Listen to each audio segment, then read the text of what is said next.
Assalamu alaikum. Hello guys, this is me from the way I talk and welcome to my new daily vlog.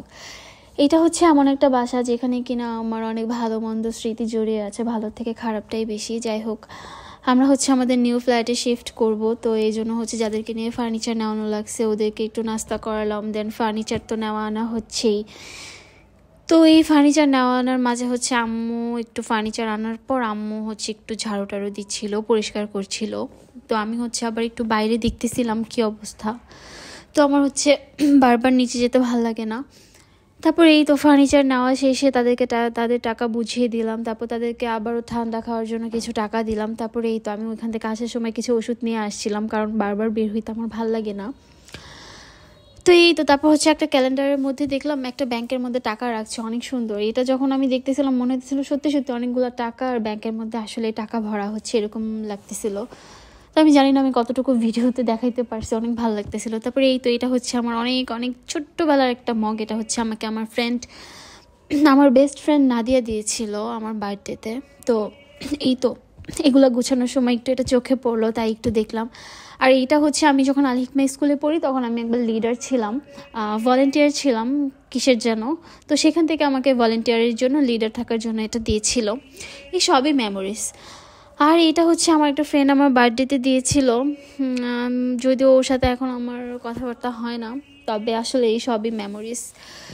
একটা মানুষের সাথে সম্পর্ক থাকুক বা না থাকুক, তার সাথে কাটানো সময়গুলো বা তার দেওয়া সব কিছুই স্মৃতি হয়ে থাকে।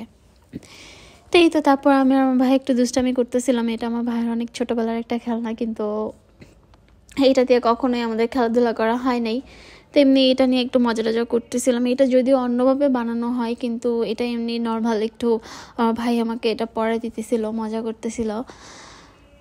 এই তো তারপর হচ্ছে আমরা হচ্ছে সন্ধ্যার সময় একটু বাইরে যাই, বাইরে যেয়ে হচ্ছে একটু বাইরে থেকে খাবার দাবার নিয়ে আসি সন্ধ্যার সময় খাওয়ার জন্য, বা রাতে একটু মুভি দেখি, খাওয়া দাওয়া করি, এই জন্য একটু খাবার টাবার নিয়ে আসলাম। তারপর হচ্ছে ওয়াইফাইয়ের অবস্থা তো একদম খারাপ, এক জায়গা থেকে আরেক জায়গায় আসছি। তো এই তো পরে হচ্ছে ওয়াইফাই ওনারাও পরদিন সকালে আসলো, এসে ওয়াইফাই ঠিক করে দিল।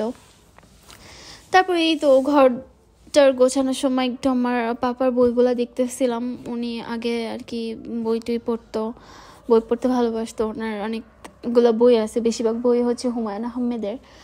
যদিও আমিও মাঝে মাঝে বই পড়ি, কিন্তু আসলে আলসেমির জন্য আমার কোনো কাজই করা হয় না, আর বই পড়া তো অনেক দূরে, কিন্তু আমারও বই পড়তে অনেক ভালো লাগে। যাই হোক, এগুলো হচ্ছে আমার পাপার বই। আম্মু এমনি সব গোছগাছ করার সময় এগুলো সামনে চলে আসছে, তাই আমি একটু ভিডিও করলাম। ভালোই লাগতেছিল দেখতে যে আসলে আগে মানুষ কত সুন্দর বই টই পড়তো। এখন তো আসলে মোবাইলের যুগ, এখন এসব বই টই পড়া উঠে গেছে, এখন তেমন কেউ একটা বই পড়তে চায় না, খুব কমই দেখা যায় এরকম। কিন্তু আসলে বই পড়ার মধ্যে একটা অন্যরকম আবেগ, মায়া, ভালোবাসা কাজ করে। এটা আসলে যারা বই পড়ে, বই প্রেমিক, তারাই একমাত্র বুঝে। তবে আমার শখ অনেক, আমি অনেক গল্পের বই কিনবো, পড়বো। দেখি ওয়ান ডে আমার এই ড্রিমটাও পূরণ হবে, আস্তে আস্তে আমি আমার সব ড্রিম পূরণ করব ইনশাল্লাহ।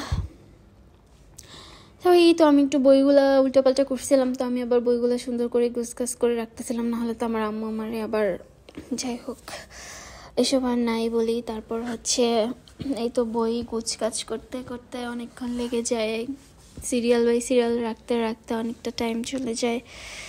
তারপর হচ্ছে বইয়ের মাঝে আমি একটু চাচ্ছিলাম যে দেখি বইয়ের ভিতরে কোনো লেখা টেখা আছে কিনা, দেখি কিছু পাই কিনা।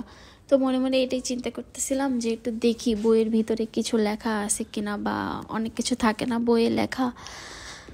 তো যাই হোক, পরে আর দেখা হয় নাই, দেখি নাই, বা দেখছি আপনাদেরকে দেখাবো না। তবে এই তো আমার ভাই হচ্ছে অনেক কাজের, ওই নিজে নিজে অনেক কাজ টাজ করে, আমি আবার অনেক অলস, কাজ টাজ করি না। তো হচ্ছে জানালা দরজা সব কিছু একটু পরিষ্কার টরিষ্কার করতেছিল, আর এমনিতে ঘর বাড়ি অনেক অগোছালো। আর এটা হচ্ছে অনেক অনেক ছোটোবেলার একটা লাইট, এটা হচ্ছে আমার নানার কেনা একটা লাইট, আমার নানা যখন বেঁচে ছিল তখনকার সময়ের লাইট। আর এটা হচ্ছে অনেক আগের একটা হেডফোন না কি ইয়ারফোন যেন বলে, ওইটা অনেক এগুলো অনেক ভেতর থেকে পাওয়া গেছে। যাই হোক, এই তো আজকে এ পর্যন্তই, আল্লাহ হাফিজ।